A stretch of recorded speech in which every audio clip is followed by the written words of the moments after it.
ఉంది. 2 బుక్కులు ఉన్నాయి. ఒకటేమో అమెరికా వాళ్ళు ₹1000 జీతం పాస్టర్లకి, ఈయన ఇచ్చేది 500. దొంగ లెక్కలు, అది చేతికి కుష్టాలు వస్తుందని చెప్పు అన్నాడు. సరేలయ్యా అన్న అని తాము కోరుకున్నా. 10 రోజులైనాక వచ్చాడు. ఏమ్మా ఏం తెలుసుకున్నా అన్నాడు. కూర్చో చెప్తా అన్నా. అమెరికా సొమ్మా నీకు? 2 బుక్కులు ఉన్నాయా? అమెరికా వాళ్ళు ₹1000 ఇస్తారా?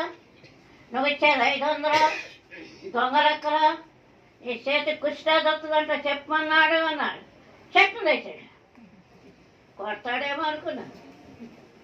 అప్పుడు వెళ్ళిపోయాడు. మళ్ళీ రాలేదండి. నువ్వు రమ్మంటున్నావు. ఆ ఊరు ఈ ఊరు తేవటం నాకేడుందో శక్తి. నేను ఇద్దరు పని చేసుకోవాలి. నా యజమాని పని చేసుకోవాలి. ఆత్మ తండ్రికి నేను పని చెయ్యాలి.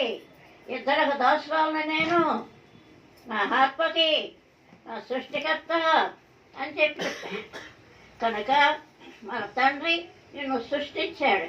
నీకు ఆత్మక భర్త ఆయన అని పని చెయ్యి, ఆయన మాటేను, ఆయన చెప్పినట్టు చెయ్యి, ఆయన చెప్పినట్టు నడువు. అప్పుడు నేను దీవిస్తాడు, ఆశీర్వదిస్తాడు. ఇశ్రాయేలుకి సృష్టికర్త దేవుడు, మనకి తండ్రి కనుక ఆ తండ్రి నువ్వు కలిగి ఉండు. లోకంలో ఏమి కలిగి ఉండు మాకు, అది మన ఎంపటి రాదు. ప్రభుని కలిగిన నరుడు ధన్యుడు.